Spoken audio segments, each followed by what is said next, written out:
Hello, hello, hello. It is 6:30 on the nose. Happy Monday, y'all. It is Dr. D here. Glad to see another Monday. It is beautiful outside. Sun is shining. It's a little chilly today. Feels like a fall day, but nevertheless, it is still beautiful. I hope it is beautiful wherever you are.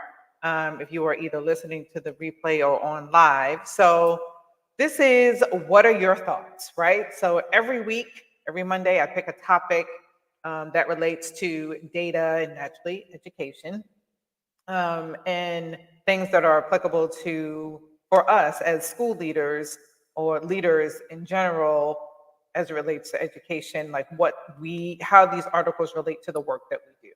So my passion is empowering urban school leaders, specifically urban school leaders, to lead with confidence, right? And in order to do that, becoming more comfortable with data, both hard and soft data, so that they can transform their instructional culture and feel really affirmed in the work that they do. So as a product, um, an advocate of public education, I believe we have the power. We have the power to change the system that is continually oppressing our most marginalized students, right?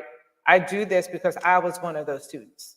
So we have to be, as Margaret Wheatley said, brave enough to start the conversation that matters. And I'll add that, like I do every week, courageous enough, right, to create the disruption that is needed to change the conditions our public schools are currently in.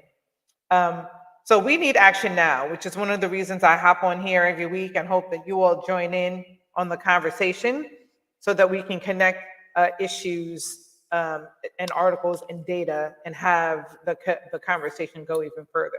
So this week, we are going to look at an article that is titled Five Standards of Authentic Instruction. And the reason why I want to go over this is I believe 2 days ago, I put up a post. I believe Kareem Weaver made a statement that he made about, if our core instruction was right, then we wouldn't need all this tutoring, right? Like if more than half of our population needs tutoring, which is the case, then we need to look at our core instruction. And in the research that I've been doing, it is what I find is very interesting, which is actually a great research topic, is the correlation between the two, right? I found a lot of research about learning standards, and I found a lot of research about data analysis, right? But how the two play into one another there is not anything out there. There's nothing that is speaking directly to this equation that I posted about, you know, um, not deep knowledge of standards plus data analysis equals core instruction. Like, that's it. It's it. And the article that I'm going to share with you today kind of highlights the standard part of the conversation. And so I will drop the link to the article in the comments once this live is completed. So we're talking about the core instruction equation today, right? I'd love for you to chime in with some comments and some feedback on this topic and what you're hearing today. So why do many of our innovations fail to improve the quality of instruction? Well, we use this word like authentic to distinguish between achievement that is significant and meaningful and to that which is trivial and useless. So that's how we will be using the word authentic in this conversation today. So this article, let me share it with you now, highlights, it's a great article, especially for leaders a great article for leaders to share with their instructional leadership team and for coaches, like to share with their coaches and actually use this as the foundational piece for the conversation and learning standards deeply, right? And the work that I do in working with principals, what I have found, and what principals have found is that their teachers, a lot of them lack deep learning standard knowledge, right? Like peeling back the layers to that learning standard so you can identify where students are showing up with their misunderstandings, right? Where a teacher needs to be able to look at that and see. And there are a lot of teachers out there that can do it, but there are also a lot of teachers who cannot. And the ones that cannot, that are marginally, like servicing marginalized students, that's that's very detrimental for their future. And so we need to do something about that and supporting teachers and learning the standards on a really deep level. And secondary schools, like, colleges and universities, don't do a good job of that. That's another whole conversation. We need to completely revamp how we are preparing our educators for, especially our turnaround schools, right? There's a different learning that is needed for that. But I go off on a tangent. I'm sorry about that. That's another conversation that we can go down. But for today, we're going to talk about how these learning standards, um, um, like this knowledge, this depth, like this need to know authentically what needs to be taught, right? And a lot of times what we do is stifle educators by giving them a set curriculum that's business, right? It's a company who is taking the state learning standards and creating this curriculum and not allowing teachers to be creative, right? And this is where you as leaders have to like lead courageously, right? And encourage your teachers to be creative and think outside the box, because if they're constantly looking at the curriculum and using the curriculum the way it's scripted from a company, people who have no idea who your children are, what things that they encounter every single day, it's not going to work, right? We need our teachers to work on the creativity, and we hear it a lot. Our teachers say it a lot, like, I just want to be creative and do what I want to do and with the curriculum in terms of teaching. And we have to be brave enough to let that happen, and also put things in place to make sure that we're monitoring, to make sure that they are really teaching the standards on a deeper level so kids get what they need. So let me get to the the article, because I can talk about this all day. Like, this is my baby right here. Um, so this article talks about like the authentic achievement, and the three criteria for authentic achievement are: one, students construct meaning, right, and produce knowledge; two, students use disciplined inquiry to construct meaning; and three, students aim their work toward production of discourse, products, and performances, right? Beautiful. That's what we want to see. The article goes on to talk about, and here's um, the contents on the side here. You can see where it's going, right? The need for standards in instruction. We know as educators we must have standards in instruction, or like what are we teaching them? How do we know that it's impactful? So standards in instruction is critical. One of the things I want to jump to before I jump into some strategies that you as school leaders can use is I want to jump down to the 5 standards of authentic instruction. And then I'm going to share something with you about this article that you will find interesting, I'm sure. So here are the 5, right? We have our higher order thinking, depth of knowledge, connectedness to the world beyond the classroom, substantive conversations, social support for achievement. So your higher order thinking like requires students to manipulate information and ideas in ways that transform meaning, right? Can your teachers do that? Can your coaches do that? How do you know as a school leader, right? Have you taken the time to sit down and go through a standard with them and have them unpack it in a way where they are manipulating the information and ideas in new ways to transform their meaning, right? That's higher order thinking. I'm going to get into some ways we can do that in a second. I just want to go through the 5 um, the 5 standards of authentic instruction from this article. So the first is higher order thinking. The second is depth of knowledge. We all know, especially if you're old school, DOK. DOK is the truth, okay? Depth of knowledge is the truth. It really helps you unpack the standards on a level that really, that you wouldn't get when you're just using Bloom's taxonomy, right? DOK is where schools should be. Coaches, principals, APs, everybody in the school building should be using DOK to understand standards on a really deeper level, right? And so knowledge is deep when clear distinctions are made, right? When students can develop arguments, when they can solve problems, construct explanations, right? And then use the work to kind of understand other complex understandings, right? Can your teachers do that? Can your coaches do that? What does it look like? What does it sound like? What does it feel like? Right?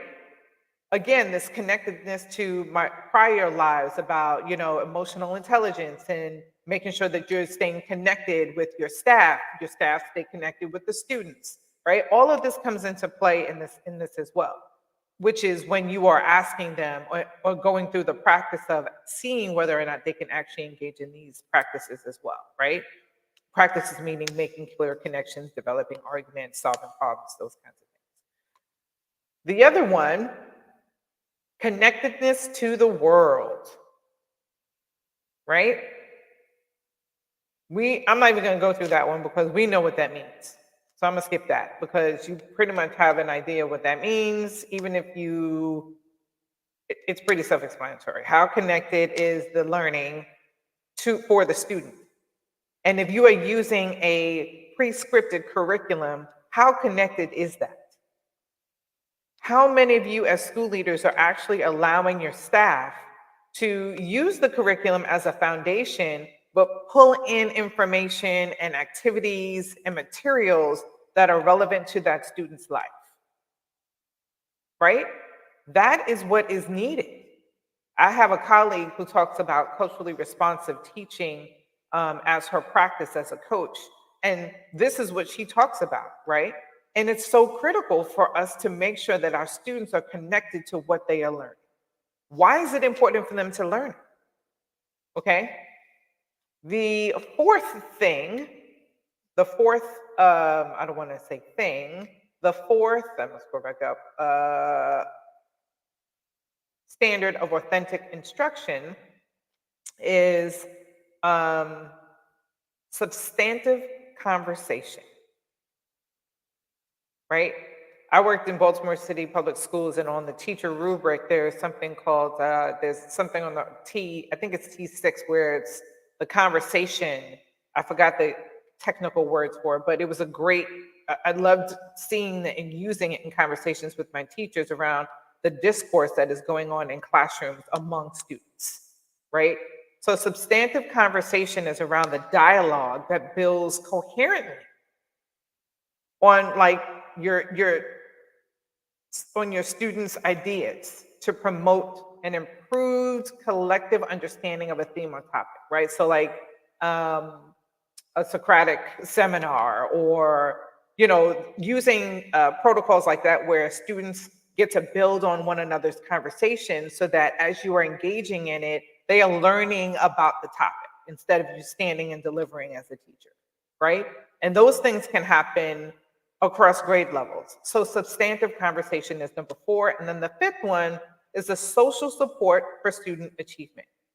Now, this social support is high in classes where the teacher is conveying like high expectations for students, for all students. Let me say that over again. For all students, right? Including that it's necessary to take risks and to try harder, right? To master any challenging work. What's the grit that students have? That grit is built. Some students have more than other, but it can be built. And the teacher's job is to build that grit, right? By supporting them, not just giving them challenging work and saying, hop to it and work with your group, but how are your teachers supporting your students in meeting these expectations? And I talked about this before, where what is if your expectations for your school as a leader is not being met by your teachers, then there is an issue, right? There's an issue of the heart. There's an issue if the teacher's beliefs don't match yours, right? And this is where the social support comes into play in this article. Now, then it goes on to talk about how you use the framework to observe instruction. This article is amazing. And here's the catch to this article before I get into some ways that we can do this. This article was written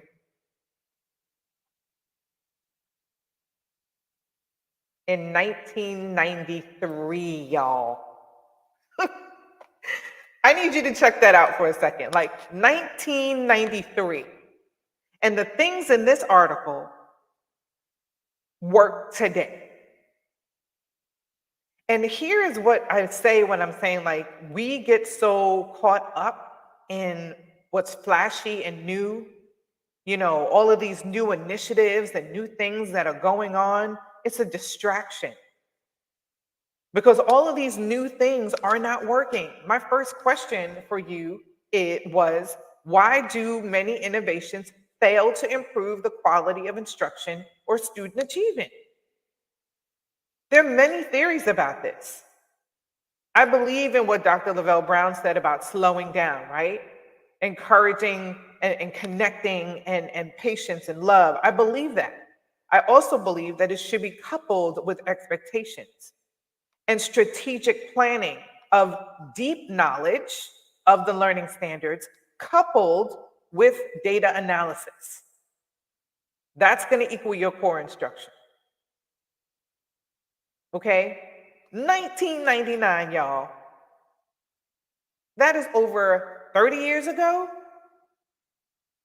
30 years, and this article is still applicable today. So I need you as school leaders again. That's why I call you all courageous leaders, because it takes courage to do the things that you know work and to ignore the noise that trickles down from different places. Okay?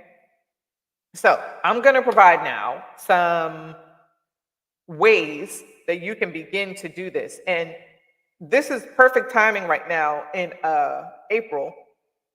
Today is April 22nd. So it's perfect timing right now in terms of thinking over the summer of what your scope is going to look like for professional learning for the next school year, right?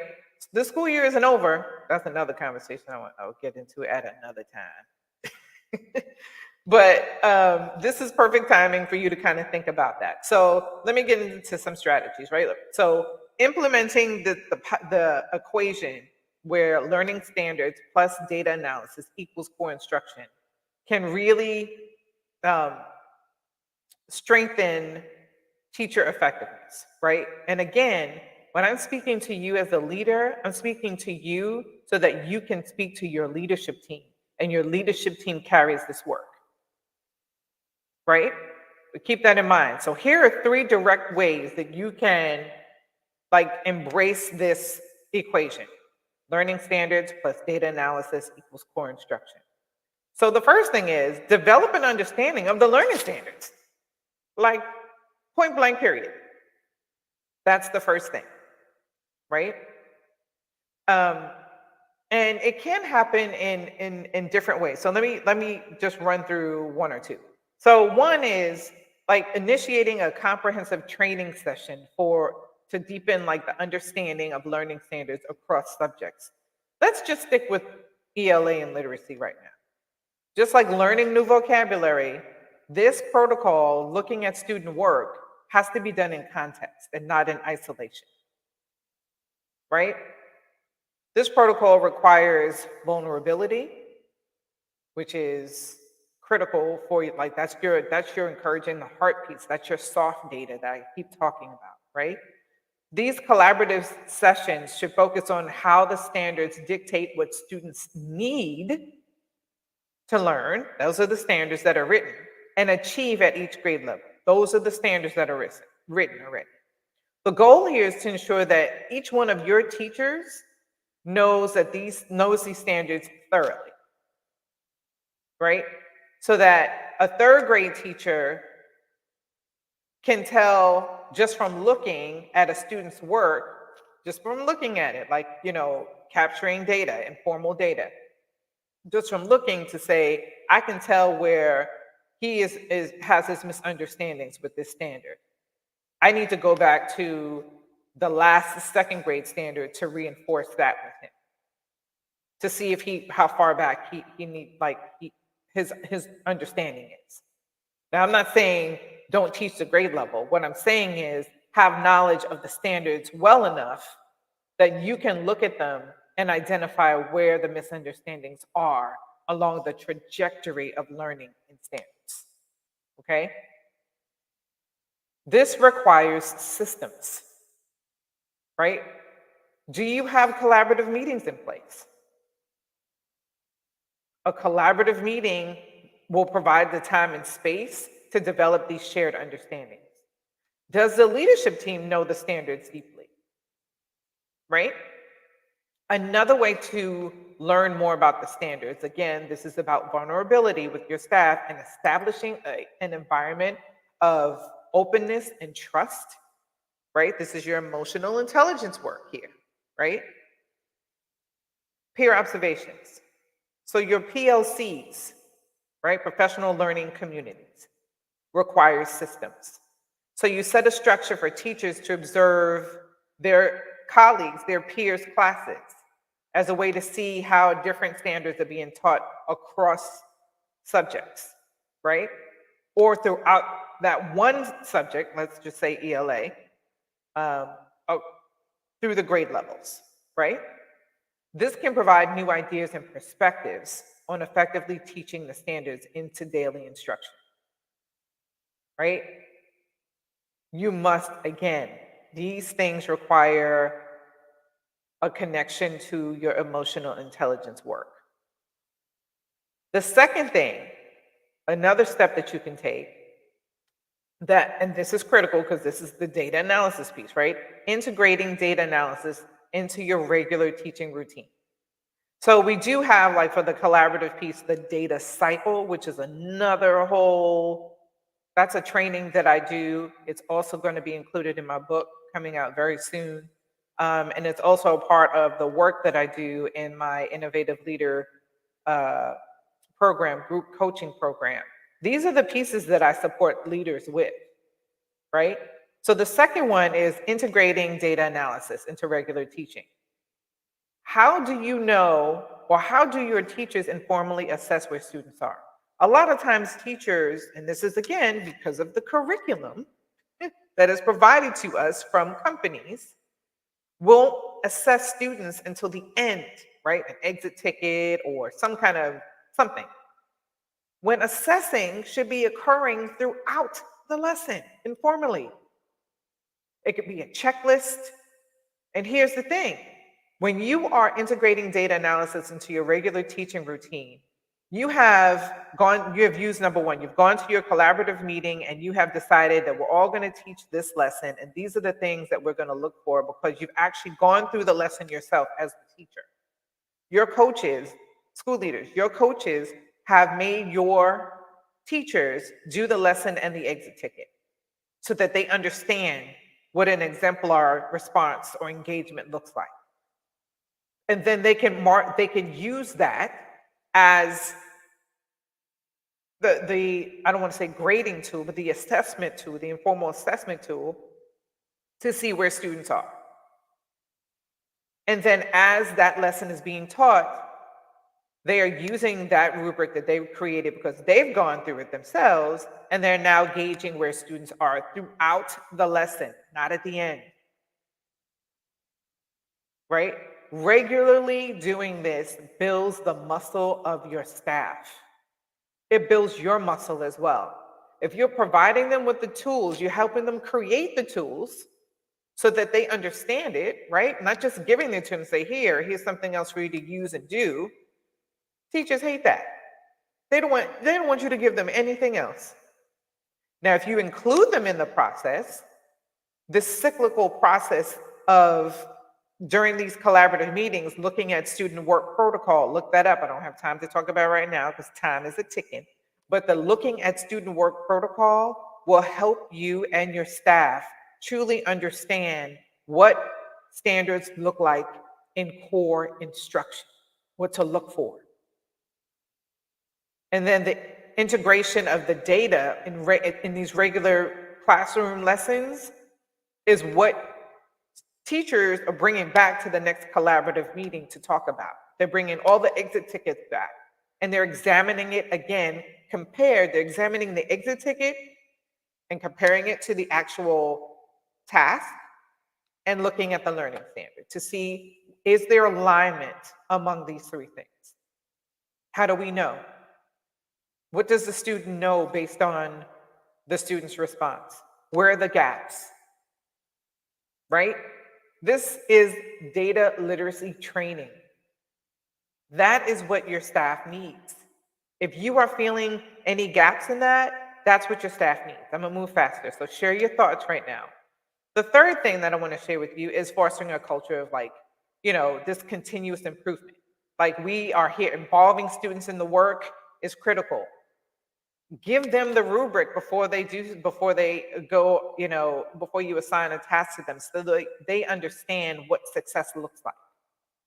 Because then it helps you understand what they truly know and do not know, right? Provide the criteria for passing. Take the assessment yourself, have students self-assess. I want to share something else with you. Um, it is a example of how you can assess the connection between what your staff, the connection between learning standards and data analysis, right? So when the learning standards are low, but the learning standards are high and the data analysis is low, you're in the zone of mastery, right? Schools may achieve respectable standardized test scores due to strong curriculum, right? Alignment, but might struggle with student engagement or addressing individual needs, right? Without strong data skills, it's challenging to personalize learning or innovate based on student feedback and performance, possibly leading to disparities in student success, right? School leaders focus on the rigorous adherence to learning standards, but struggle with data interpretation. I meet a lot of school principals who have access to the data, look at the data, but are struggling or unsure on what to do after the data. What do I do because of this data, right? Okay, that's your zone of mastery. Your zone of opportunity is you have low data analysis and low knowledge of learning standards. So schools here may experience low student performance and stagnation in academic progress. The principal has limited engagement with both learning standards and data analysis. And so if you as a school leader have this limited engagement, that means your leadership team has limited engagement and most likely your coaches have limited engagement. Okay, we do not want to be in the zone of opportunity because that means we're not doing right by our most marginalized kids. Okay, I've made the word opportunity to be a more positive note, but if you know me, I would use a different word for this. We need to definitely not be here, and that's what we're working on. Okay, the zone of insight is when you have low knowledge of learning standards, but high data analysis. So these schools might excel in data and using data, but falter in achieving long-term education goals, right? Like they're the one-offs. These are the schools who do well one year and then will fall back. And then will do well another year and then will fall back. Like the doing well isn't sustainable, right? Due to a weak alignment with learning standards, lack of depth of knowledge of the learning standards, right? This can result in well-intended initiatives that don't quite hit the mark educationally, such as improvements in test-taking strategies that don't necessarily equate to true comprehension of material. I'm gonna stop right here really quick because this is where we are in testing season. We have schools that are doing test-taking strategies right now. When in theory, like in actuality, not theory, those test taking strategies should be happening at the beginning of the school year. If we're waiting 6 and 9 weeks before testing begins, we waited too long. Those test taking strategies should be happening at the beginning. That's one thing. And then the second thing is, if we're just like our intent instruction is only for test taking strategies, then how are we building long-term comprehension for our babies? That is not our goal. Okay? I will admit, as a school leader, I was here because I had a lot of um, a lot of data analysis knowledge, right? Things that I knew would work with data analysis, but data analysis is not the only thing you have to know. A part of data analysis is this depth of knowledge of standards. Deep, not wide, deep. Okay? And then finally, where we all want to be, which is the zone of excellence, right? This is the principal has deep understanding of state standards and utilizes the data, right, to monitor and improve teaching strategies. Monitor, critical word here. So I'm talking really quick because I'm already at 31 minutes and I like to keep it at 30. But this topic is very, very dense and it requires more conversations and more like deeper conversations, I should say. Okay. Um, so just really quick, just to remind you of the things that you can do right now, direct steps that you can take right now to, and especially to begin thinking about right now and planning over the summer is what do your collaborative meetings look like, right? To develop a shared, deep understanding and enduring understanding of learning standards. Do you have collaborative meetings in place? How often are they occurring?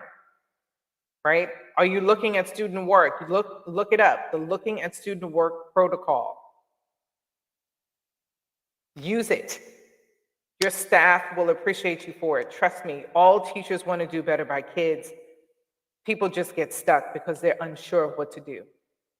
Right? And feeling like a hamster in a wheel is an unpleasant feeling. I've been there myself. Okay? We don't want that for our teachers, our students, or even for yourself as a leader, right? So look at your collaborative meeting schedule. Consider those things. Consider peer observations as a part of your collaborative meeting schedule. Consider integrating data into regular teaching routines, right? And include students in self-assessing. Provide them with the criteria. Have your teachers and coaches take the assessments. Build data literacy by engaging in data all the time, hard and soft data. I know it's a lot, I'm talking fast. But again, the Innovative Leader Program is starting in June, just in enough time to get you situated and to start thinking and planning for to build your data literacy knowledge, right? Which includes this deeper understanding of learning standards. So click the link in the comments to set up a time to schedule a conversation with me about the Innovative Leader Program, or just send me a direct message and tell me you're interested in learning more about the program, okay? So it's specifically designed to empower school leaders like you to effectively integrate learning standards and data analysis into core instruction, right? It aligns seamlessly with the roles and responsibilities I've just outlined, like those things that you can do. It aligns seamlessly to that. So I thank you for your time today. If you are listening to the replay, let me know what you're thinking in the comments. I'm talking really fast because there's so many things that I want to talk about as it relates to this topic. I don't know if you can tell, but I'm really passionate about using the data and making sure that our staff are supported and are aware of standards in a way that's really going to move the lever for our Black and brown babies, our most marginalized kids. So let me know what your thoughts are with this topic, and we can continue the conversation. I'd love to continue the conversation. And remember, your leadership is not just necessary, it is indispensable. We need you. So keep going. Plan accordingly and keep going. You've got this. All you need is a little support. I'm here for you. Let me know if you're interested in the Innovative Leader Program, and I can sit down and have more, talk to you more about the details of the program. In the meantime, I will catch you next Monday. with another topic. And if you have any topics specifically that you would like me to talk about, drop it in the comments, and I'll make sure that I have that or as a part of our agenda. All right. Have a fantastic Monday and keep going.